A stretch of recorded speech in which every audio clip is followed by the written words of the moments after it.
Bienvenue pour cette nouvelle série de vidéos consacrée à la vision industrielle. Au menu, des généralités sur la vision et découverte d'un capteur Cognex. Dans les vidéos à venir, c'est celui-là que j'utiliserai avec un automate. Alors, pour situer le contexte, commençons par comparer la vision humaine avec celle issue de capteurs industriels. La vision humaine est idéale pour interpréter, avec qualité, des scènes complexes. Mais attention, la vue est fragile et parfois pas au top. Pour la vision industrielle, notons tout d'abord la rapidité, idéale pour les chaînes de production. Et cette rapidité permet la répétabilité. On peut ainsi analyser des centaines, voire des milliers de produits par minute. Notons également la précision. Avec les systèmes de vision actuels, on peut analyser des pièces avec beaucoup de détails. Et tous ces contrôles peuvent être réalisés sur une multitude de produits différents. Alors, outre le contrôle, la vision permet également le guidage de mouvement. Et on peut ainsi réaliser des opérations super complexes, qui sont d'ailleurs souvent fastidieuses pour l'être humain. Et quand on parle guidage, on pense aussi navigation, autonome bien sûr, mais là, on sort un peu du domaine des process industriels. Quoique, regardez cette application d'une start-up française. Voici Bacchus, c'est un robot viticole électrique complètement autonome. 8 capteurs de vision de chez IFM, ce qui permet de cartographier l'environnement et de guider le tracteur robot. Ça permet un travail du sol très précis, par exemple pour arracher les mauvaises herbes, et du coup, plus besoin de désherbants chimiques. Le top du bio. Merci Vitibot.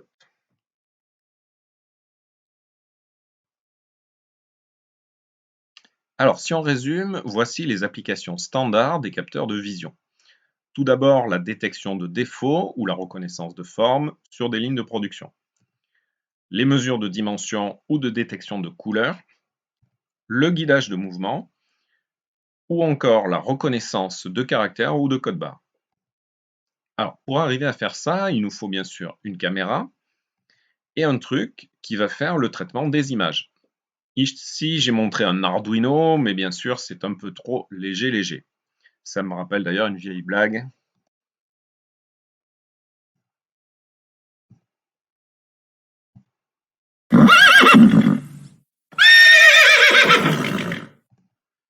Alors, avec les systèmes de vision professionnelle, on ne joue plus dans la même catégorie.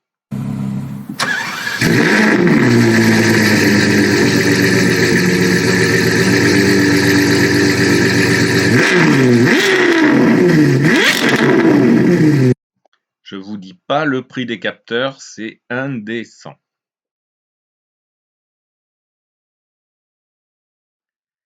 Alors, première justification de ce prix, c'est que l'on peut dire que ce type de capteur s'apparente à du edge computing, ce qui est bien différent du cas avec un capteur sans intelligence qui envoie des données brutes pour être traitées par un ordinateur, ou même encore pire, en déporté avec du cloud computing.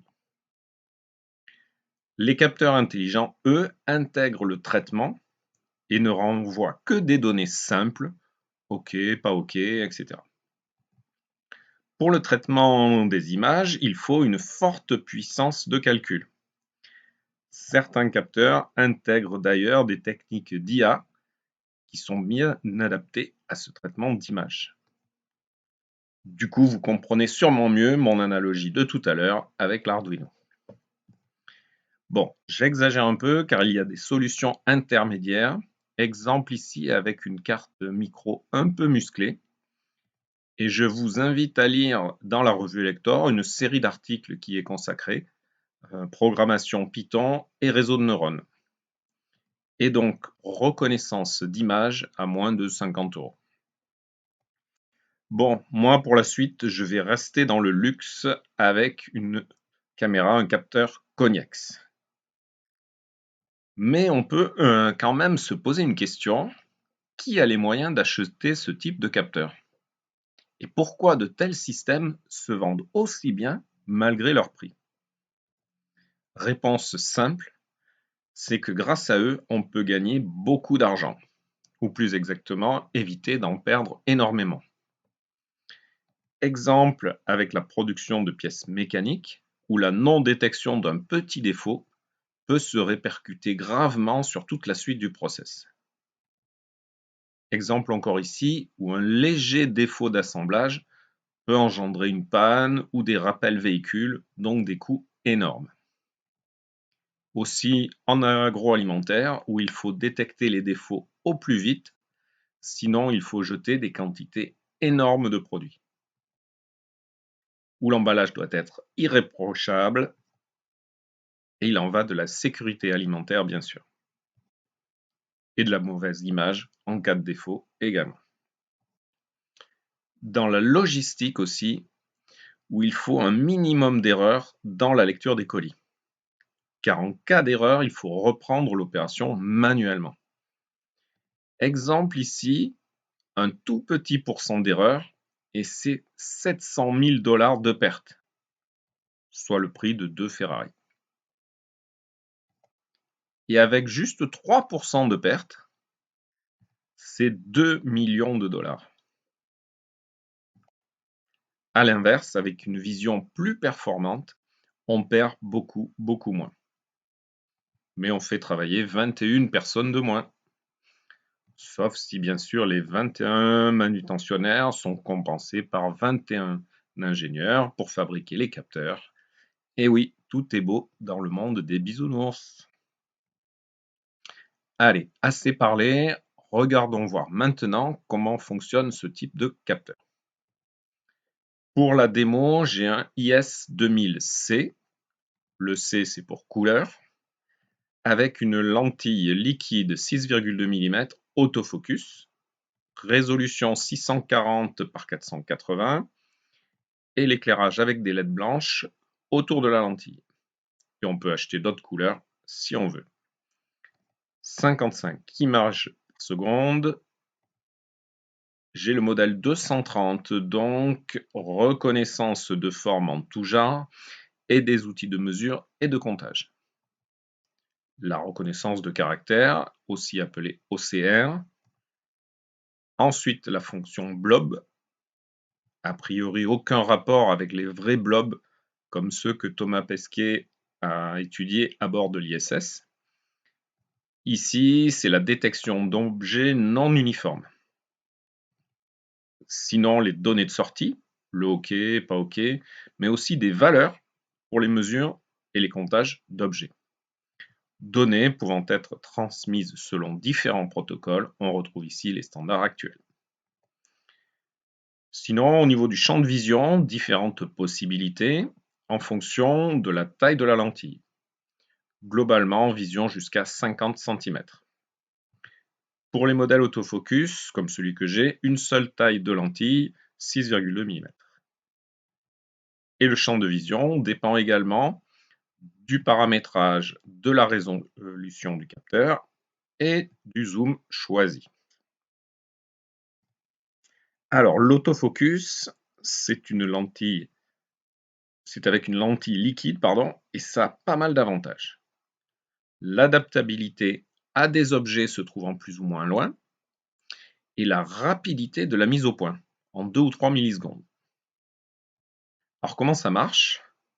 Eh bien, de façon générale, une lentille, ça sert à faire diverger des rayons lumineux ou à les faire converger, dans notre cas, vers le capteur optique.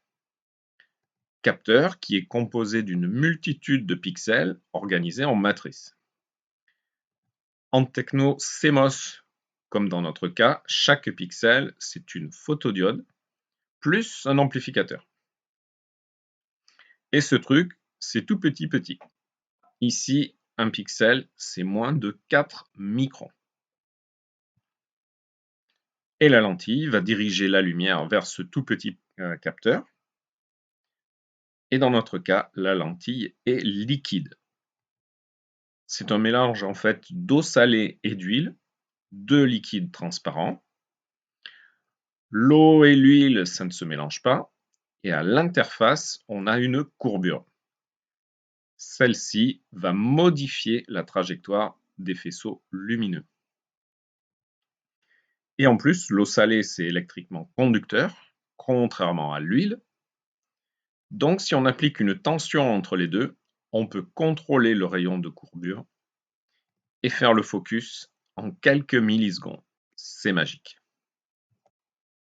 Allez, petit aparté terminé, revenons au capteur.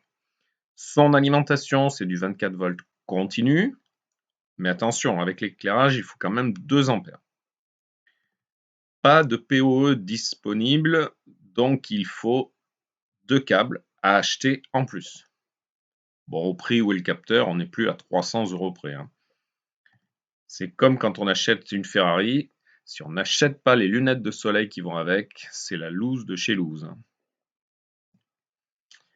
Allez, voici le câblage en détail. Pour l'instant, je vais juste brancher l'alimentation, donc le rouge et le noir. Tout simple donc, je branche juste 2 fils et le voyant vert s'allume, c'est le seul. Ensuite, je rajoute le câble réseau. Le voyant network devient alors orange clignotant. On ne connaît pas l'adresse IP du capteur.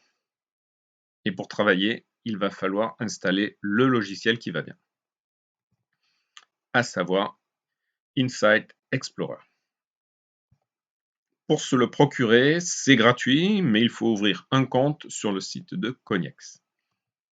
Ensuite, on peut enregistrer son capteur à partir du numéro de série et obtenir directement tous les liens utiles pour le produit concerné. Et donc celui du logiciel à télécharger.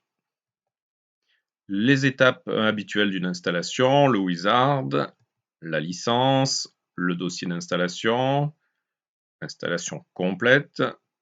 C'est parti, ça avance et c'est fini. On trouve l'icône sur le bureau, pas confondre avec le logiciel Dataman, lui aussi Cognex, mais qui sert à autre chose pour les lecteurs de code barre. C'est parti, et de fortes chances que ça ne fonctionne pas. Avec un message, aucun périphérique détecté, alors qu'il est bien raccordé. Pourquoi ça? Eh bien, parce qu'on ne sait pas quelle est l'adresse IP du capteur, donc on n'est pas sûr que l'ordi soit sur le même sous-réseau. On va le voir par la suite, le capteur par défaut est en DHCP, ce qui signifie qu'il n'a pas d'adresse IP et qu'il attend que quelqu'un lui en affecte une. Donc si l'ordi a une adresse fixe ou déjà affectée, ça ne pourra jamais fonctionner en direct. Par contre, si le capteur et l'ordi sont sur un réseau qui comporte un serveur DHCP, comme par exemple une box, alors tout va bien, les adresses seront compatibles. Autre technique, si on veut rester en local, c'est de placer l'ordi lui aussi en DHCP. Et comme par magie, ils vont s'affecter mutuellement des adresses compatibles. On ne sait pas vraiment lesquelles, mais ça fonctionne. Je vous montre. Je mets l'ordi en DHCP. C'est parti, je lance le Yes Explorer. Donc j'ai la version 5.9.1, configuration. Et ensuite, il va faire une analyse du réseau. Donc il va chercher les périphériques. Alors moi, il n'y en a qu'un, c'est juste en filaire en direct, comme je le montrais tout à l'heure.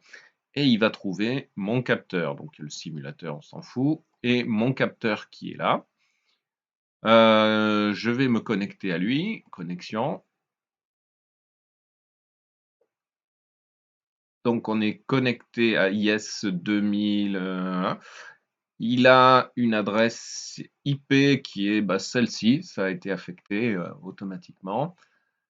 Est-ce que c'est compatible avec mon ordinateur? J'en sais rien. Je vais vérifier avec des petits tests. Donc je vais faire tout simplement ipconfig pour savoir moi, mon ordinateur, eh bien il est en 254 et 169, ça c'est bon. Le masque il est 00, donc c'est compatible. C'est pas idéal parce que là ça fait beaucoup de combinaisons. Je vais le changer par la suite.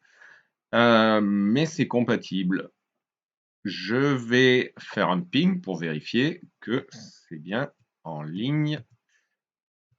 Ping de 112 157. Ça répond bien, donc tout va bien. Je pourrais vérifier également si je me mets sur le capteur, capteur et paramètres réseau. On voit qu'il utilise un serveur DHCP avec ce masque de sous-réseau. Moi, c'est ça que je vais changer. Je vais fixer les adresses pour plus qu'on s'embête. Donc, je vais prendre, par exemple, 192.168. 1.1 par exemple. Allez, je vais faire ça comme ça. OK. Le système doit être redémarré pour que voulez-vous redémarrer? Oui. La dernière opération, voulez-vous enregistrer votre projet? C'est pas nécessaire. Je vais par contre au niveau de mon ordinateur prendre la carte réseau. La carte réseau, elle est où? La carte réseau, je vais me mettre maintenant avec une adresse compatible, 192, 168, un point, l'ordinateur, je ne sais pas, n'importe, 70, un masque de sous-réseau plus restreint, je valide, OK. Et maintenant, on va faire actualiser.